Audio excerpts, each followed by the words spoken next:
Time to bring in our bloggers. On the left, Ann Friedman with feministing.com, and on the right, Robert Bluey from robertbluey.com. Good to see you both.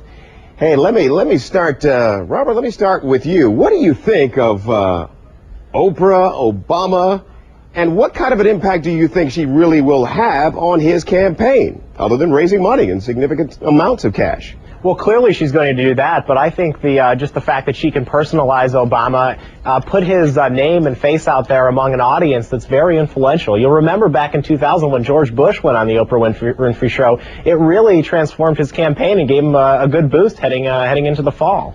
And what do you think of this? What about the Oprah effect on the Obama campaign? Well, I think the Bush example is a little misleading in that, you know, his poll numbers were already on the upswing. And do you have your microphone on? I believe I do. I don't think you have your microphone on. All right, well, you get your microphone on, or at least we check it. Let's go back to Robert for a moment. Robert, so you think that there is something here, and you think that she can sort of, you know, she can make him more of a household name. Hard to imagine that folks out there don't know him, but they may not really know him. But can she, depending on what kind of a role she chooses to play in the campaign, can she really make a significant difference in closing the gap with Senator Clinton? I really do, because the audience that Oprah reaches are all these women who, you know, are tuning in every day, and, you know, that's a key constituency that Hillary has an advantage over, and Barack Obama needs to play catch-up on that one area. And you'll recall that George W. Bush did win the white women vote over Al Gore, and I would attribute that little bump on Oprah as to having somewhat of an impact.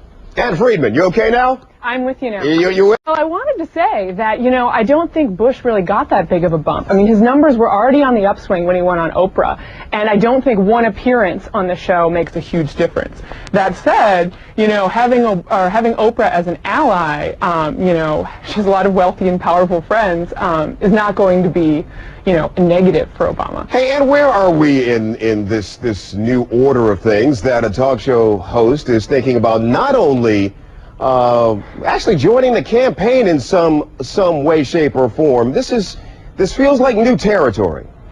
I mean, yes and no. I mean, I think you've kind of always had celebrity endorsements, but, you know, Oprah has this amazing platform, and I think that's the reason why everyone's talking about her. I mean, she's renowned as an opinion maker, not just as a celebrity, and that's the difference here. Okay, Robert, let's talk about Fred Thompson. He is in the race now, finally.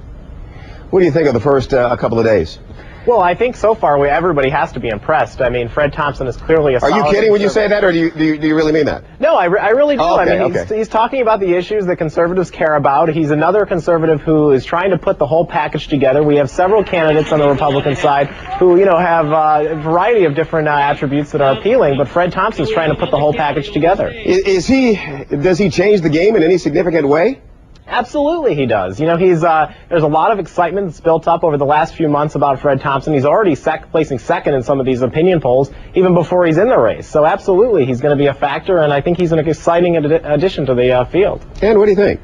I mean, I think he's kind of like this Wesley Clark figure. He's like this blank slate that, you know, Republicans who are dissatisfied with their other options can sort of project all of their ideal candidate qualities on, which, you know, means that even though he's another, like, you know, old white guy who looks the same and has a lot of the same substance-free talking points, he's still got a great chance because he's now set up as this conservative savior. You know, that said, I'm really just happy we're not talking about his sex anymore.